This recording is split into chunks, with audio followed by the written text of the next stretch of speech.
la licenciada Micaela Manosperta, que trabaja con nosotros hace un tiempo. Ella es reexidente del hospital, el ex Castec de Eva Perón. Ahora está trabajando en la clínica de Pilar Remeo y en el Hospital Municipal San Cayetano, que debe estar ahí ahora.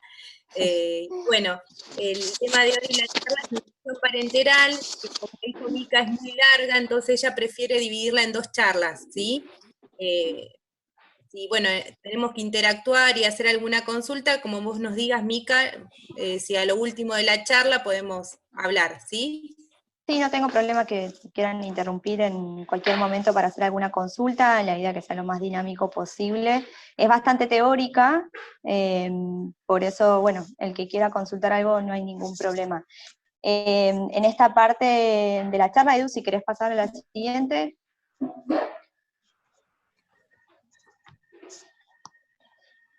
Un poco van a ser esos los contenidos de la charla, ¿sí? Un poco la definición de la nutrición parenteral, la historia de la misma, o sea, cuándo fueron las primeras veces donde se infundieron soluciones endovenosas a algunos pacientes o a algunas personas, la indicación, cuándo está indicada la nutrición parenteral, quién prescribe y cómo la nutrición parenteral, la clasificación, vías de acceso, formulación, algunos ejemplos con ejercicios prácticos, el monitoreo que se tiene que hacer cuando un paciente tiene nutrición parenteral, cuidados para el sector de enfermería, que en realidad es quien administra, cuelga la bolsa según nuestra indicación o la indicación del médico, y unas palabras sobre nutrición parenteral domiciliaria, ya que Patri me dijo que algunos pacientes de pulmo tienen también nutrición parenteral, no con nosotros, sino con otra empresa, pero algunas nutris, que si quieren compartir o decir algunas palabras ahora, sino más adelante, tenían algunos pacientes que tienen los dos tipos de nutrición, enteral y parenteral. Más o menos la idea es que se lleven una idea general, no sé si alguien tiene experiencia en el manejo de nutrición parenteral, sea en hospitalaria o domiciliaria, también puede compartir sus experiencias, y un poco les voy a contar, o explayar de las últimas novedades sobre un curso que hicimos hace poquito, donde pudimos poner en práctica un montón de cosas que fueron muy valiosas. Así que vamos con Edu, si querés, la siguiente. Yo voy a tener el video porque me voy a acercar mucho el celular porque no veo muy bien desde acá, ¿sí? Así que apago mi cámara.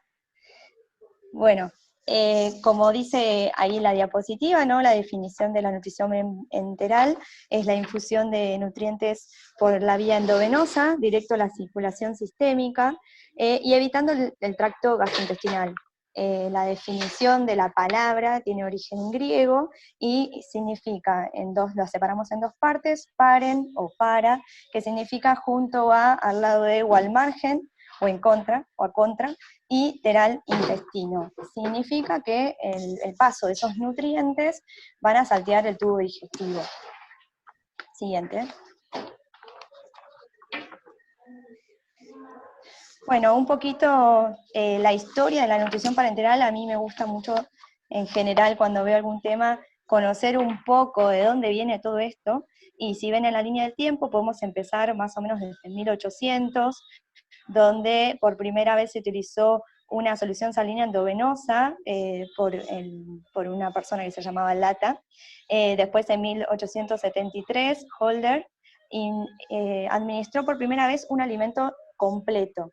Ese alimento que él administró era leche, por lo cual obviamente esos pacientes murieron por reacciones anafilácticas post introducción endovenosa del alimento, ¿no es cierto? No tuvo mucho éxito en ese momento, obviamente. Más tarde, en 1939, Hellman y Weimer administraron una solución ya un poquito más parecida o algo similar a lo que ahora administramos, de aminoácidos al 2% y glucosa al 8%, y después ya como se lo considera el padre de la nutrición parenteral, a Durick, de que demostró en perros Beagle que se pudieron, crecer normalmente con la infusión de nutrición parenteral, infundiendo también aminoácidos y glucosa. Más tarde, en 1973, Jade Ball, medio difícil el nombre, publicó su experiencia de haber seguido un paciente domiciliario con nutrición parenteral total por 23 meses, y este paciente había tenido una buena, digamos, recuperación nutricional y no había presentado complicaciones de la administración de la nutrición parenteral. Siguiente, Edu.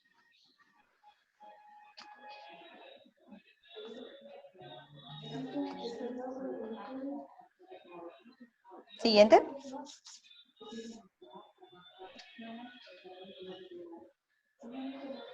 Edu, ¿podemos pasar?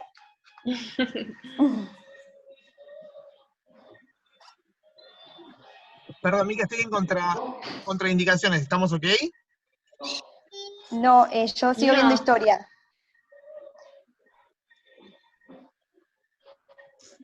Ya estoy, Tenemos pará. que ir a indicación. ¿En dónde te quedaste vos? Pasaron la siguiente historia, que dice indicaciones.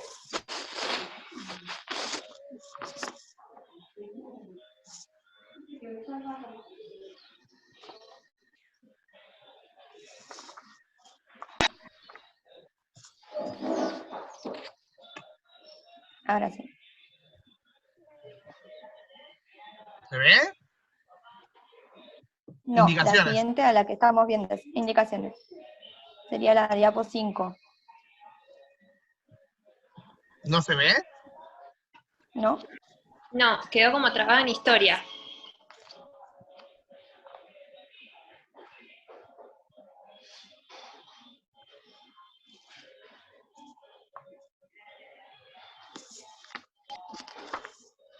¿Ahí estamos? Ahora sí. Bueno, cuando un paciente necesita nutrición parenteral, pueden haber 3 situaciones, digamos, principales por las que uno decide o complementar una nutrición enteral o nutrición enteral más bioral con una nutrición parenteral, o directamente pasar a una nutrición parenteral total. Puede ser por que el paciente tenga requerimientos aumentados, ¿sí? Que no llegue con la nutrición enteral o bioral a cubrir el 100% de sus requerimientos. Cuando la absorción es insuficiente, ¿sí? Directamente, por ejemplo, durante una insuficiencia intestinal o una pancreatitis aguda grave, donde la absorción es deficiente, seguramente tengamos que o poner una nutrición parenteral total o complementaria al resto de las nutriciones. Y cuando es, obviamente, por así decirlo, su definición, la imposibilidad de utilizar el tubo digestivo para el paciente. Obviamente esa es la indicación principal de cuando uno elige administrar una nutrición parenteral a un paciente. ¿Podemos pasar a la siguiente?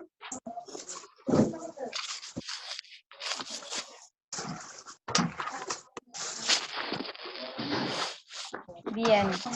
Otras indicaciones puede ser cuando el paciente tiene una diarrea grave e intratable, que ahí tenemos la malabsorción o la absorción insuficiente, cuando existen vómitos incoercibles, cuando tenemos pacientes con fístulas de alto débito, cuando tenemos pacientes con mucositis severas, obstrucción intestinal no resecable, hiperemesis, enteritis, cirugía mayor del tracto digestivo superior, pancreatitis grave, imposibilidad, obviamente, como dijimos antes, de cubrir los requerimientos calóricos proteicos diarios. Ahora, ¿cuándo está contraindicado utilizar una nutrición parenteral? Obviamente, cuando todo tipo de soporte esté contraindicado, también está contraindicado la nutrición parenteral, pero para que les quede una idea como más general y cuando no administrar nutrición de ningún tipo sería, obviamente, es cuando el paciente está hemodinámicamente inestable. Cuando el paciente tiene algunos de los parámetros que vemos ahí en pantalla, ¿sí? Está en un estado de shock séptico, o tiene un lactato en sangre mayor a 3 milimoles por litro, cuando está hipotenso, o tiene una acidosis severa, entre otras que ven ahí en la pantalla, está contraindicado no solamente la nutrición parenteral, sino también la enteral y todo tipo de nutrición. El paciente está hemodinámicamente inestable y no puede recibir ningún tipo de vía de acceso para nutrientes. Con respecto al uso de inotrópicos, muchas veces van a escuchar a los que quizás estén en una terapia intensiva o ven pacientes más críticos, que si el paciente tiene inotrópicos no podemos alimentarlo. En realidad, si la dosis de inotrópicos es estable en las últimas 12 horas, viene en descenso y tiene menos de una dosis que se calcula por kilo de peso de 0,1 microgramos por kilo minuto, nosotros podemos iniciar o progresar una nutrición enteral o parenteral. Pero para que les quede como a rajatabla, si el paciente no está estable, no podemos iniciarlo. Bien, siguiente, Edu. Bueno, entonces ahora creo que esta pregunta la podemos responder todos. No tuve tiempo de ver quiénes estábamos presentes hoy, pero ¿quién debe prescribir la nutrición parenteral? Creo que todos sabemos que es del ámbito de la medicina, porque obviamente la ANMAT lo define como un medicamento, ¿sí? Todo lo que dice ahí, le resalté lo más importante, es que la nutrición parenteral es considerada un medicamento, y por lo cual, podemos pasar al siguiente, Edu. Nuestro título como licenciadas en nutrición, no somos todos nutricionistas los que estamos presentes, pero la gran mayoría, dentro de nuestras prohibiciones, de nuestro título habilitante para el ejercicio profesional, tenemos en el artículo 12 las prohibiciones de prescribir, administrar o aplicar medicamentos. Por lo cual, igualmente se vio, siguiente Edu, a lo largo del tiempo, que tener tanto una nutricionista en la terapia intensiva como que la misma pueda sugerir con evidencia científica progresar o iniciar una nutrición parenteral a un paciente, trajo beneficios. ¿Podemos pasar a la siguiente? Entonces ahí hay un montón de artículos que bueno, nos los compartieron en el curso que les mencioné que hicimos hace poquito, digo hicimos porque Caro también lo hizo conmigo, donde se puede ver que es beneficioso que una Nutri pueda sugerir la prescripción de una nutrición parenteral. Eso trajo beneficios para el paciente y en su progresión de la patología. Siguiente. Entonces podemos sugerir. Bien, con respecto a la clasificación de la nutrición parenteral, podemos clasificarla de diferentes formas, según el tipo de vena utilizada, ¿sí? Que lo vamos a ver más adelante, según el aporte calórico proteico de la bolsa a administrar, según el tipo de administración, ¿sí? Porque no solamente podemos administrar una bolsa completa, sino que también podemos administrar, por ejemplo, aminoácidos por separado. El tipo de formulación, si contamos con una formulación magistral o una formulación de 3 cámaras o industrializada, y el tipo de macronutrientes que contengan. Porque, como les decía, podemos infundir, si tenemos, por ejemplo, una nutrición magistral, podemos infundir, no sé, una bolsa sin lípidos, por ejemplo, según objetivos. Siguiente. Entonces, entrando más al tema del vía de acceso, nosotros sabemos como a grandes rasgos que podemos administrar una nutrición parenteral por una vía periférica o por una vía central. Siguiente.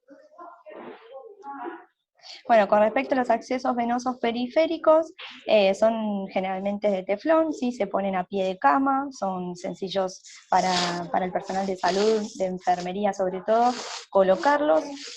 La duración del tratamiento, si elegimos esta vía de acceso, no puede durar más de 7 días. Si la nutrición parenteral está pensada o está planificada para más de 7 días, la idea es poner un catéter venoso central. Obviamente por ser un acceso venoso periférico, el tipo de osmolaridad que soporta es hasta 800 miliosmoles, porque la osmolaridad aumentada con el tipo de material del catéter lo que hace es tener muchos riesgos de infección y flebitis. Siguiente. Mica, Sí.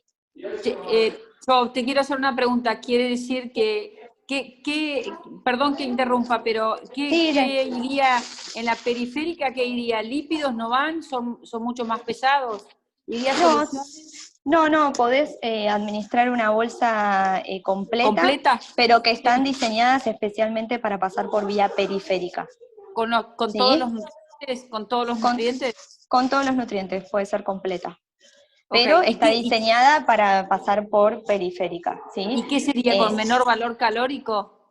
Tiene menor valor calórico y tiene menos carga osmolar por eso mismo. Por eso, generalmente uno coloca un acceso periférico para nutrición parenteral para complementar una nutrición enteral que no llegue a cubrir el requerimiento. Por eso puede ser con menor valor calórico, con menos osmolaridad. Generalmente tiene, digamos, del volumen total de la bolsa, tiene menos cantidad de macronutrientes, entonces proteínas capaz te quedas súper corta, o sea, son para tratamientos cortos, que antes que nada tenemos un aporte nutricional, pero quizás no llegas a cubrir el 100% del requerimiento. Va como complemento de una enteral, sería.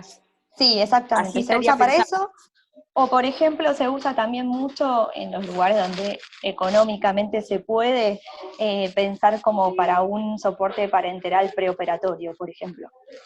Claro. Si no tenemos al paciente internado 7 días preoperatorio, por ejemplo, no puede usar su tubo digestivo, va a llegar con mejor respuesta a la cirugía. Si yo lo alimento, eso lo sabemos, digamos, entonces elegimos ponerle una nutrición parenteral preoperatoria durante 7 días antes de la cirugía, por ejemplo. Es uno de los ejemplos que se me ocurre para decirte dónde estaría la aplicación de esa nutrición. Pero gracias. si por ejemplo, no, de nada, Irene. Si por ejemplo tenemos un paciente de terapia intensiva, que son en su mayoría los que más requieren este tipo de nutrición por diversos motivos, sí o sí se le coloca un catéter venoso central, un ilumen exclusivo para la nutrición parenteral. Estos catéteres, como dice ahí en las filminas, pueden ser no tunelizados.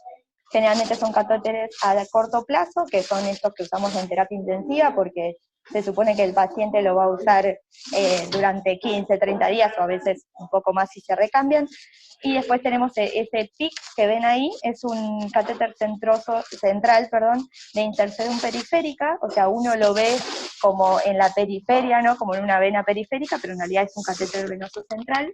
Ese se usa más que nada para hasta administraciones de nutrición parenteral de 3 meses.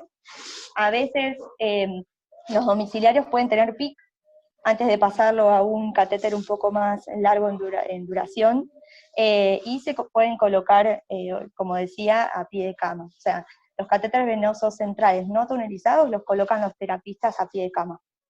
Los tunelizados ya son catéteres más a largo plazo, que son tipo el Hickman, que es el más conocido para nosotros, o el Broviac, que eso sí se colocan sí o sí en quirófano. Y ya después, que ahora les voy a mostrar unos dibujos de cada uno, tenemos los accesos venosos implantables, que ya son más a largo plazo. Obviamente, si económicamente da para colocar este tipo de catéteres, son los que veríamos en los domicilios, que muchas veces no pasa. Así como tenemos el mejor botón y el botón más o menos, ¿no? Como para decirles algún ejemplo. ¿Podemos seguir? Entonces, para que se den una idea, donde veríamos los tipos de catéter, yo lo veo muy chiquito, los no tunelizados son los que colocamos acá. Nosotros, si tenemos la posibilidad, o sea, el equipo de soporte nutricional de pedir, vamos a pedir siempre un ilumen exclusivo para nutrición parenteral. No queremos que tengan 2 lúmenes y que por uno pasen medicación y por otro nutrición parenteral, porque puede haber interacción entre los nutrientes y la medicación. Así que lo vamos a pedir exclusivo. Entonces, generalmente, si, no sé, ponen subclavia derecha para la medicación, ponemos subclavia izquierda para nutrición parenteral, ejemplo, ¿no? Y con respecto a los tunelizados, son los que tienen mayor durabilidad y se ponen en quirófano porque ya son, no sé si alguna vez vieron los catéteres que los pacientes usan para diálisis.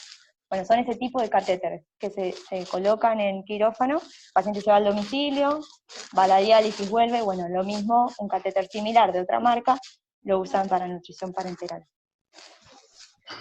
Y acá tienen el implantable, ven que tiene como un reservorio y ven bien la inserción en la vena, y después, digamos, se coloca un digamos, conector para poder infundir la bolsa. En la práctica jamás lo vi. Sí vi el de inserción periférica y el tipo Hickman, que es el más conocido, a lo que es domiciliario. Siguiente. Bueno, y entrando un poco en lo que tiene que ver con los tipos de bolsa de alimentación parenteral, como un poco le mencionaba a Ire, pueden ser industriales, estándar, le llamamos, ¿no? Estándar, listas para usar, o bolsas de 3 cámaras, o pueden ser magistrales. Las bolsas industriales listas para colgar, así como tenemos las de nutrición enteral, perdón, no las podemos modificar. Son así, vienen definidas por la industria, vienen separadas en 3 cámaras, y lo que nosotros hacemos previo al colgado es homogeneizarlas. Rompemos la separación que tiene entre cámaras y las mezclamos para que los 3 macronutrientes se junten. Vienen separados glucosa, lípidos y aminoácidos. Tiene, como le comentaba a Ire que recién preguntó, tenemos algunas marcas para administración periférica, con composición definida, y algunas para central. Una nutrición parenteral periférica, por la osmolaridad, la podemos pasar central, porque Parece central que fue Connie a ver el departamento también. tolera más osmolaridad, pero jamás, si no tenemos otra bolsa de periférica, jamás podemos pasar una nutrición parenteral central por periférica, ¿sí? Por esto de la osmolaridad. Las bolsas industrializadas pueden almacenarse a temperatura ambiente y duran hasta 2 años, según obviamente la fecha de vencimiento que nos declara el laboratorio. Una vez mezcladas, como toda bolsa o mezcla de nutrición, va a durar en temperatura ambiente 24 horas, y no contiene, que esto es súper importante, no contiene vitaminas ni minerales, por lo cual toda la administración de vitaminas y minerales hay que agregarla por separado, y después les voy a contar cómo. En cambio, si nosotros tenemos la posibilidad en la institución de contar con el diseño o la formulación de fórmulas magistrales, las podemos calcular como nosotros queramos. O sea, la idea es evaluar un paciente, calcular un requerimiento y armar la bolsa a partir de, obviamente, la fórmula sintética, que lo vamos a ver más adelante, y poder definir macronutrientes, glucosa, aminoácidos o lípidos, cantidad según valor calórico y proteico a cubrir. Estas se piden diariamente, tienen un alto costo, se guardan en la heladera, y la durabilidad al principio eran de 48, 72 horas, pero ahora, según los laboratorios, a veces algunas mezclas de nutrición parenteral magistral pueden guardarse, hasta 1 semana. Una vez colgadas, como todas las nutriciones que administramos, van a durar a temperatura ambiente 24 horas. Podemos pasar al siguiente. Bueno, y un poco hablar de la composición de la bolsa de nutrición parenteral. Está compuesta en primer lugar por glucosa, o sea, en primer lugar, uno de los primeros macronutrientes que les voy a mencionar es la glucosa. Edu, si querés hacer un enter, porque van a ir apareciendo de a uno. Entonces la glucosa, como su nombre lo dice, va a aportar 3,4 calorías por gramo, no nos aporta 4, ¿sí? Nos aporta 3,4. Generalmente cubre, como toda fórmula sintética, entre el 40 y el 60% del componente de la bolsa, y de las calorías no proteicas, aproximadamente el 50% del valor calórico total. Es muy importante en lo que tiene que ver con la nutrición parenteral, siempre testear los topes, ¿sí? Tanto de aportes mínimos como máximos permitidos. Un aporte mínimo de dextrosa, de glucosa, va a ser entre 120 y 150 gramos por día, eso equivale más o menos a 1,5 gramos por kilo de peso día, y con aporte máximo, según diferentes recomendaciones, entre 3,5 y 5 gramos kilo día. Otro componente de la bolsa de nutrición parenteral son los lípidos. Estos obviamente son fuente energética, como sabemos, tenemos aporte de ácidos grasos esenciales, aportan del valor calórico total entre un 25 y un 40%. Estos lípidos aportan 10 calorías por gramo, ¿sí? No 9, y tenemos un aporte mínimo de 50 a 100 gramos por semana. Eso significa que si hay algún paciente que por algún motivo no podamos administrarle lípidos en nuestra bolsa de nutrición parenteral, por lo menos una vez a la semana debería recibirlo. Después les voy a dar ejemplos. Y con un aporte máximo de 1 a 1,5 gramos por kilogramo de peso día.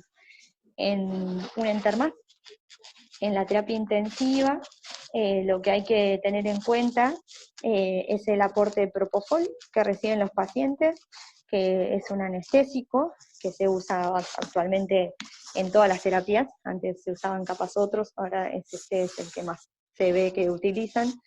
El propofol aporta lípidos, tiene el mismo color blanco de los lípidos de la bolsa de nutrición parenteral, así que del cálculo que nosotros hacemos para cubrir el requerimiento de los pacientes, tenemos que restarle las calorías de los lípidos que recibe del propofol, que recibe en 24 horas el paciente.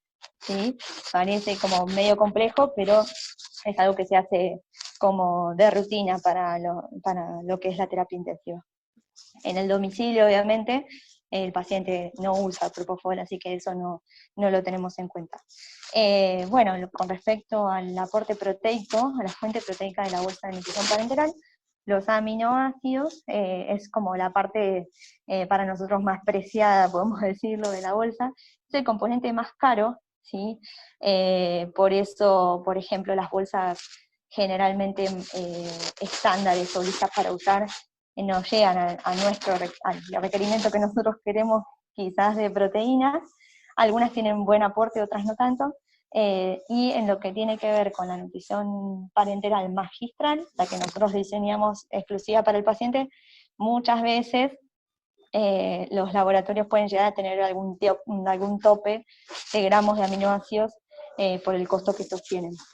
Más o menos según el paciente y la patología y demás, obviamente el requerimiento diario va a ser entre 0,8 y 2 gramos por kilo día. Y después, otros componentes de la bolsa son las vitaminas, los minerales, los electrolitos y los oligoelementos. Estos, si es lista para usar, lo tenemos que administrar aparte. Y si son magistrales, los ponemos en la bolsa nosotros.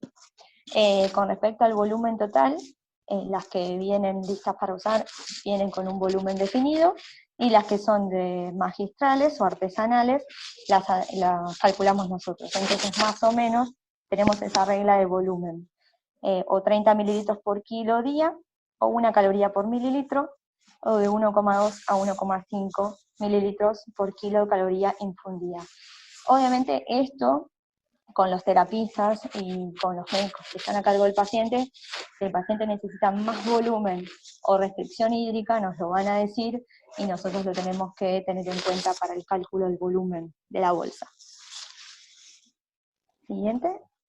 Bien, un poquito cómo calculamos una bolsa de nutrición parenteral magistral. Así que el que quiere anotar acá, podemos ir paso a paso, como para que sepan más o menos cómo formularla. En primer lugar, obviamente, antes de lo que dice ahí, va a ser evaluar al paciente, hacer un screening nutricional o la evaluación de primera vez, como nosotros lo llamamos, para calcular los requerimientos calóricos proteicos. En segundo lugar, como les mencionaba al principio casi, vamos a usar la fórmula sintética, pero vamos a ingresar por proteínas, ¿sí? Por requerimiento proteico del paciente. Una vez que calculamos el requerimiento de proteínas, lo multiplicamos por 4 y le sacamos el valor de kilocalorías en la sintética, del resto de calorías que me quedan del requerimiento no proteica, vamos a calcular el 60% para administrar en hidratos de carbono o glucosa y el 40% en lípidos. Siempre es importante comprobar los topes máximos permitidos, que ahora lo vamos a ver en un ejemplo. No olvidarse de calcular el volumen total de la bolsa, y obviamente vitaminas, oligoelementos, electrolitos varían. Según la condición de clínica del paciente, se va a ver en el laboratorio diario. Por ejemplo, si el paciente está internado, generalmente se hace un laboratorio diario para ver esto, y si el paciente ya está en la sala general y sigue con nutrición parenteral, a veces se pide con menos frecuencia un laboratorio para corregir la bolsa, y más o menos los valores que ven ahí son los basales. Si yo veo que un paciente está todo bien en el laboratorio, quizás ponga esos valores basales de los nutrientes. Si veo que el paciente tiene aumentadas las pérdidas de alguno de ellos o deficiencia de alguno de ellos, podemos aumentarlo. ¿Cuánto aumentamos? Nos vamos fijando. Bueno, yo le aporté, no sé, potasio, 60 miliequivalentes, y además le están aportando otro potasio, digamos, endovenoso, bueno, no le pongo más potasio. Y si no, le aumento a 70. Ejemplo, no hay un porcentaje de cuánto aumentar en caso de que el valor esté disminuido. Es bastante artesanal, lo vamos testeando por suerte día a día, y se puede ir corrigiendo los valores en sangre. Si no, si el paciente está todo ok, podemos poner los valores basales y va a estar bien. Siguiente. Bueno, acá, si no están tan cansados, les traigo un ejemplo de la formulación de nutrición parenteral magistral. Es un paciente de sexo masculino, de 40 años, está en la terapia intensiva, está críticamente enfermo, en ARM, no puede utilizar su tubo digestivo por X motivo, tiene un peso actual de 79 kilos y una talla de 1,80, le calculamos un requerimiento calórico de 25 calorías por kilo, eso nos da 1975 calorías día, y un requerimiento proteico de 1,5 por kilo de peso, que nos da 118,5. Entonces, como les decía, entrando por proteína, 118,5 gramos, lo multiplicamos por 4, nos da 474 kilocalorías, y eso nos representa el valor calórico total un 24%. Entonces, kilocalorías no proteicas restantes, 1501, de las cuales vamos a calcular el 60% de hidratos, o de glucosa o dextrosa, y el 40% restante de lípidos. Eso nos da 906 kilocalorías de hidratos o dextrosa, dividido en 3.4 nos da en gramos 264,8 gramos, y de lípidos 600,4 dividido los 10 de las 10 kilocalorías por gramo que aportan, me da 70,04. Siguiente. Entonces, haciendo la sintética completa, ¿se acuerdan que el renglón de aminoácidos ya estaba completo? Era el 118,5, eso me da un 24%. Y después, entrando por calorías no proteicas, coloco en la columna de kilocalorías para sacar los porcentajes, para que me quede la bolsa completa, y fíjense que todos los gramos yo lo dividí por peso, para saber cuánto me aporta de glucosa, aminoácidos y lípidos por kilo de peso.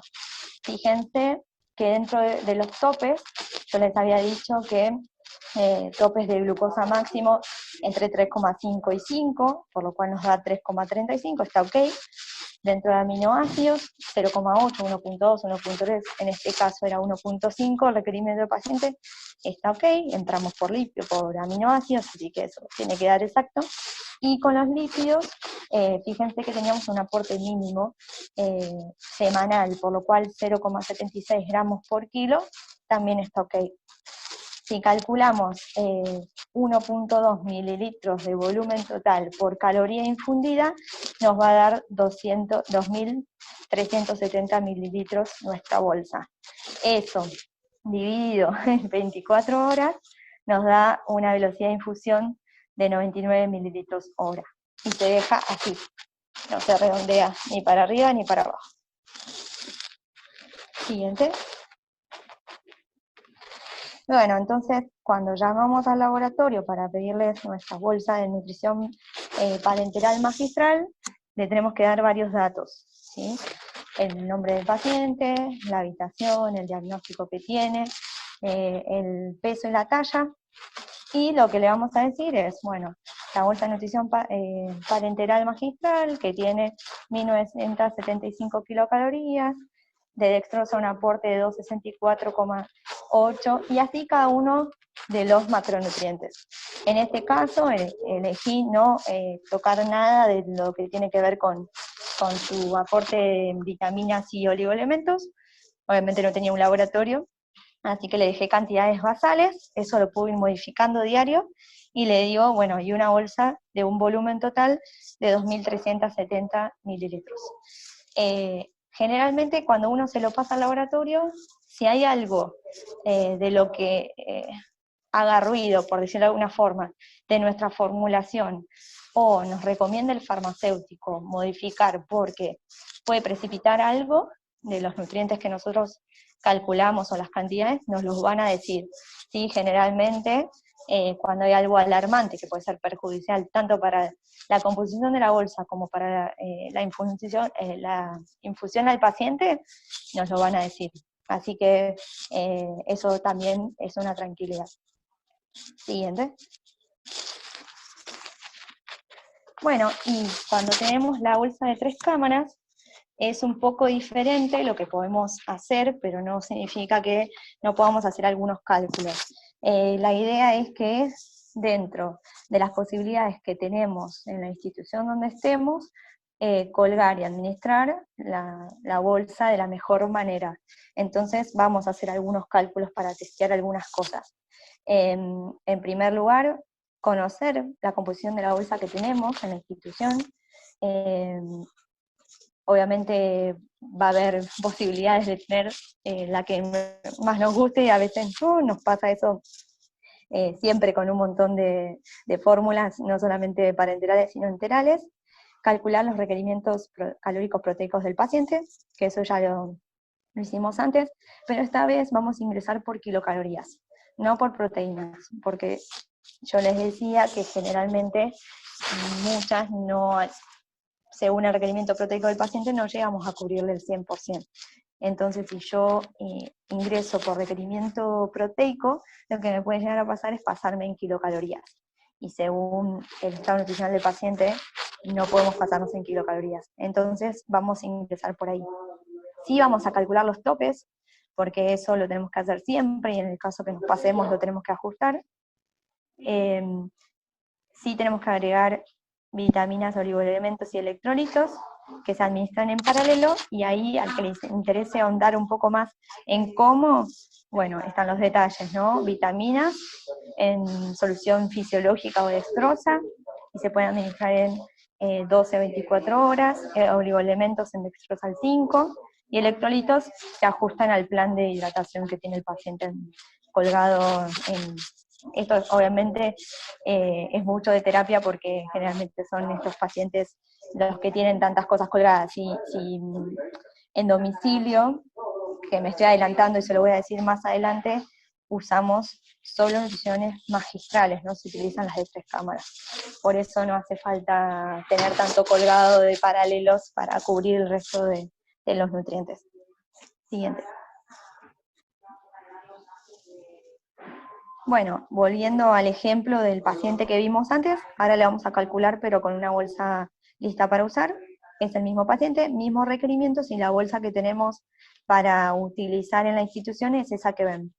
Es una industrializada, que tiene un volumen de 1.970 mililitros, con unas kilocalorías de 2.200. Tenemos 100 gramos de aminoácidos, glucosa 250 y lípidos 75. Esa es la composición de nuestra bolsa. Siguiente.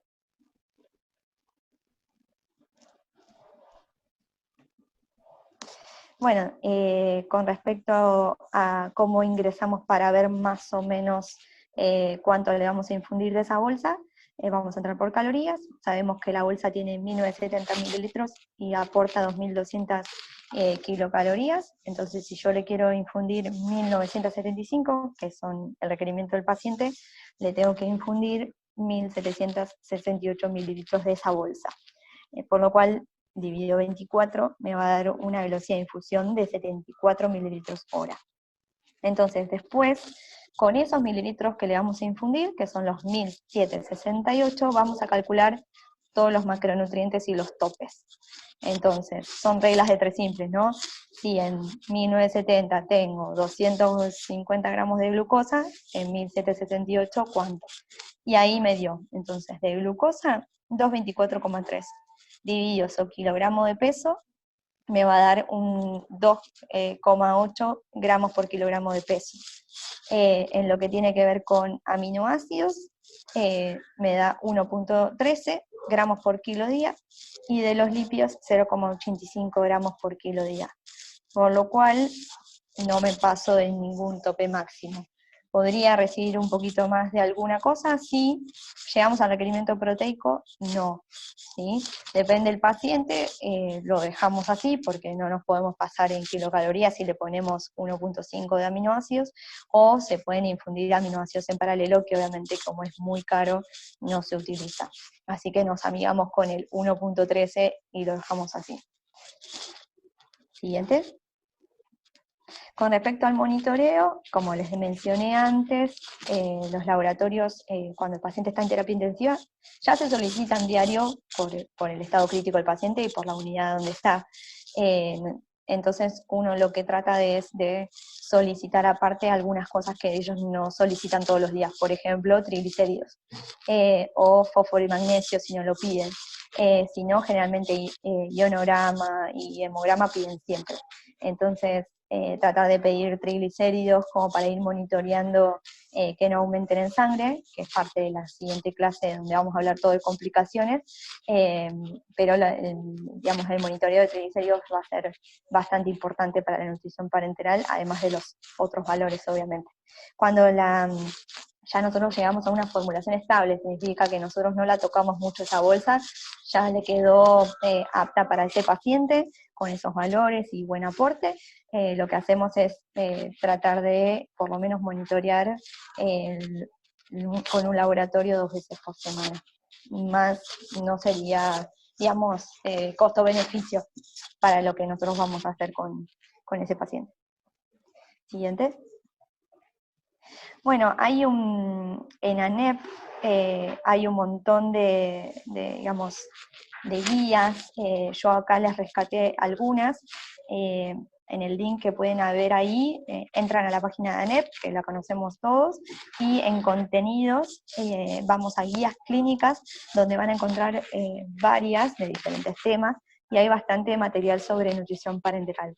Es súper importante que nosotros eduquemos a enfermería. Hay veces que enfermería ya está súper canchero con el tema del manejo de la nutrición parenteral, otras veces no, entonces algunas dudas pueden generar algunos errores que no estarían buenos que sucedan en la infusión de los alimentos. Por lo cual siempre tratamos de hacer los pasos previos al colgado de la bolsa, al colgar la que se tiene que observar o que tener en cuenta, y obviamente qué monitoreo tiene que hacer enfermería con respecto a la bolsa. Obviamente, no sé, si colgamos una lista para usar a 74 mililitros hora que tiene casi 2.000 mililitros, la van a tirar y va a tener resto, entonces que no pase más de 24 horas de colgado. Bueno, y varios consejos que ven ahí en la pantalla, como que miren la estabilidad de la fórmula, ¿sí? Si ven que precipita o algo,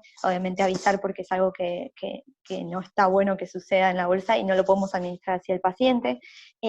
Obviamente todos los cuidados de usar campos estériles previo al colgado, manipular el catéter venoso central o el periférico, y también todo lo que tiene que ver con las curaciones, cada cuánto se tiene que hacer la curación de los catéteres, todo eso están en estas guías clínicas, que se las recomiendo para leer en el caso que tengan un tiempo, y también hay un apartado que vamos a ver más adelante que tiene que ver con la nutrición parenteral domiciliaria. Seguimos.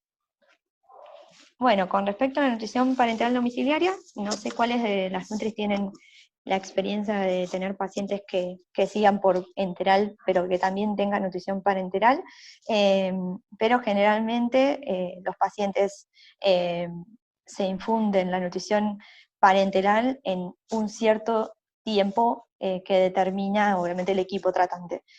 generalmente en domicilio no se utiliza nutrición parenteral durante 24 horas. Ahora, la que quiera comentar su experiencia, bienvenido sea. Obviamente son altos los costos de esta nutrición parenteral, por eso hay que evaluar muy bien la necesidad de que sea de por vida, de que sea por un tiempo corto, para acompañar al paciente a la transición de la alimentación. Con respecto a estas guías que yo les mencionaba, en este apartado de ANEP también está todo el manejo y todo el marco legal de la nutrición parenteral domiciliaria. Obviamente se empezaron a externar los pacientes con necesidad de nutrición parenteral porque eran menos costoso que tenerlo internado para pasarle la nutrición parenteral, por lo cual tuvieron que hacer toda una organización legal y a través de las obras sociales y todo para que les puedan cubrir la administración de la nutrición en el domicilio. Siguiente. Y obviamente, como les mencioné antes, la formulación que usamos en el domicilio es magistral. No sé si alguien tiene experiencia de usar tricámara, pero no se utiliza generalmente en los domicilios la nutrición lista para colgar. Usan magistrales, donde se envía al laboratorio según el requerimiento del paciente la bolsa de nutrición magistral. Incluso a veces se envía al paciente varias bolsas para varios días con vencimiento acorde, y se hacen cambios una vez por semana, o a veces se deja la bolsa estable y no se hacen cambios, pero siempre la formulación es magistral. El método de infusión puede ser continuo, sí, pero se usa que se cicle la nutrición, o sea que podamos infundir la alimentación parenteral en periodos de 12, 14 horas, que se calcula y bueno, tiene todo un tema de conexión y desconexión, pero se puede, entonces eso le da más libertad al paciente para hacer sus actividades de la vida diaria o recibir otro tipo de alimentación, que obviamente puede ser en paralelo, pero digo, no estar todo el tiempo conectado a una bomba de alimentación, sea cual fuese. Y a veces, últimamente, se ha visto también que se infunda nutrición parenteral día por medio. Entonces un día recibe nutrición parenteral, un día no. Y el laboratorio que piden los médicos de nutrición, de seguimiento domiciliario es una vez por semana, para monitorear triglicéridos, vitaminas, minerales, etc. Bueno, unas palabras finales con respecto a esta clase de hoy, que fue media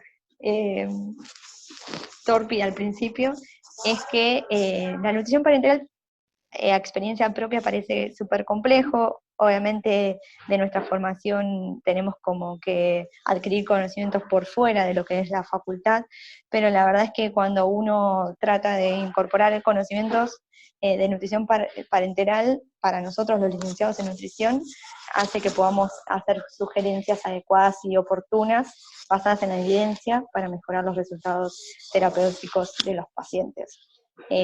La realidad es que tener una bolsa de 2.000 mililitros y colgarla a 84 porque me da son 24 horas no es lo mismo que hacer todos los cálculos que vimos previamente para poder infundir la cantidad suficiente y que no le haga daño al paciente y podamos cumplir los objetivos nutricionales terapéuticos del paciente.